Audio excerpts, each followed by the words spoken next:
Joining me is Clare Jordan. She's the Director of Marketing and Philanthropic Engagement for CapDev. CapDev is a firm with more than 3 decades of service to the nonprofit community. Welcome, Clare. Glad you're with us today. Thank you, Harris. Thanks for having me. Of course. I'm wondering, what's the most important thing that your organization is advising clients right now as it relates to coming out of the COVID pandemic? Important to coming out is how you go in. So our best advice right now is don't stop fundraising. Nonprofit organizations need to be deliberate about what they're doing, but they need not stop philanthropy. Philanthropy continues. So we advise them to make a plan and to be adaptive and to continue to engage donors and to do so with empathy for both the donor and for the organization's mission, and with innovation, to be creative and thoughtful about how they're connecting with donors. We've learned from 2008 and natural disasters in the past that it's important that nonprofits continue communicating with donors. So that's our most important advice for them. Keep your top supporters near, dear, and clear, and that includes individuals, corporate supporters, and foundations. Very good. What's the most important thing you're seeing? I mean, obviously you're watching this like everybody else is, but from a philanthropic perspective, what are you seeing that interests you all during this pandemic? Sure. We do watch through a philanthropic lens, which is interesting right now. And so I'd answer that in really 2 distinct ways. One is the negative that we see. And fortunately, the negative is smaller than the positive. The negative is those organizations, the nonprofits who decide to bury their head in the sand and not do anything and not respond to donors, but to hibernate. Fortunately, we don't see as much of that, but some organizations can be fearful. They can stop fundraising and they are harmed by not engaging. It becomes sort of a self-fulfilling prophecy. If you don't go and ask for dollars and you don't connect with your supporters during times like this, you'll be hurt in the end. On the positive, though, there is a lot that's really good. And I think we've all been witness to tremendous generosity. That's huge. That's a big part of what we're seeing. From corporate donors, I mean, huge support that's very visible in massive donations from corporations all over the country. Foundations that are extending flexibility to their grantees at this time. That's really critical for them to be able to do their work and know that they don't have to just use a grant that they received for a certain program only for that program now, but that they can have flexibility given to them by those foundations is really generous. And by just some pure philanthropic heroes. There are a lot of billionaires and millionaires who are making tremendous gifts that we hear about, but there are a lot of people quietly giving in ways that are tremendously supportive. And I would cite some recent data from Fidelity Charitable and from the Better Business Bureau, and I can supply both of those reports for you to see that even in very recent surveys, as recent as March, donors are saying 3 out of 4 plan to give the same or more than what they gave last year in 2020. And that's really impressive because Americans are generally generous people. So we like seeing that.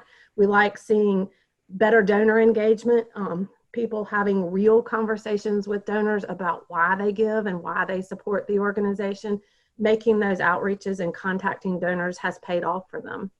And then also seeing boards stepping up to this challenge. Many of them actually issuing challenges personally, saying, I want to give this much and I want to challenge the whole board to give and join me, or establishing emergency funds for relief funds for nonprofit organizations and being creative in helpful ways. So we're seeing a lot of positive too. That's great. Certainly speaks to the goodness of our country.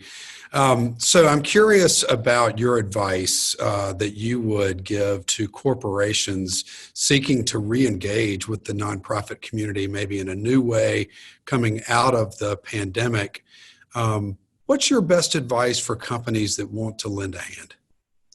It's a great question and really important that companies consider it. So I want to answer that in a few different ways.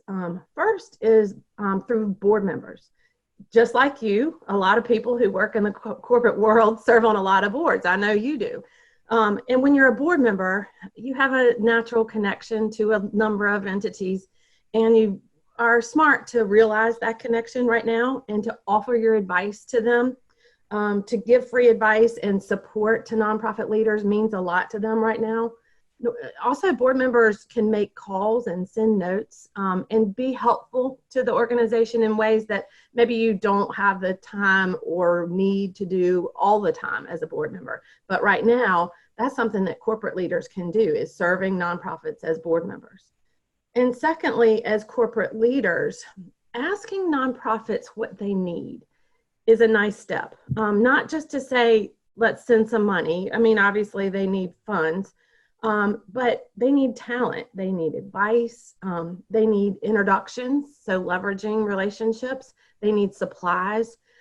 Just a call to say, our organization is aware that you, the food bank, for example, are doing a lot right now. What can we do for you? Just an offer would mean a lot.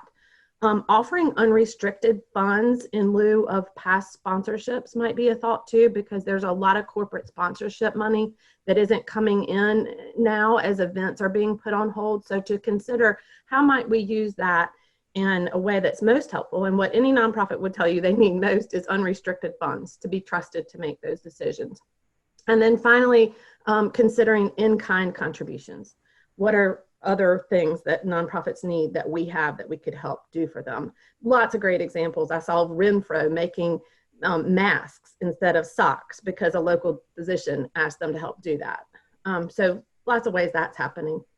And, just corporate contributions in general show an affinity for the nonprofit sector and for various nonprofits' actual missions. And that helps the nonprofit build and engage relationships in the long term. So at the outcome of this too. That's great. Really good advice. How do you think the nonprofit landscape will be changed for the good coming out of this?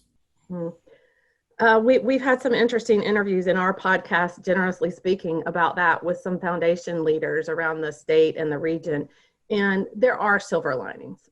It's a hard time, and we don't want to make it sound like it isn't, but there are good outcomes that will come of this, lessons that will be learned, and possible mergers in the nonprofit communities that could be interesting and make us more effective and efficient. Nonprofits right now are really practicing good stewardship if they're doing their job right. They are modeling appreciation for those who are supporting them right now, and that is going to help them grow their donor base as they're serving. It's going to help them build relational philanthropy. And then in the long term, that's really what's going to impact their growth, is building the capacity for long-term sustainable fund development. That rewards our community because it makes us stronger nonprofits. Stronger nonprofits are better equipped to serve and to meet community needs. And as they get less government funding, and we'll see that probably tighten up more and more, there will be more reliance on the nonprofit sector as the third sector. We are filling so many gaps and needs and relief right now. We're only going to see that continue. So the nonprofit sector needs to be trusted and it needs to be transparent. And those that do this well will weather the storm with positive outcomes. And I have a graph that I'll send you to show that too, so that you can see how we anticipate they'll come out. That'd be great. Wonderful perspective from Clare Jordan, Director of Marketing and Philanthropic Engagement at CapDev. Thank you for your time. Thanks, Harris.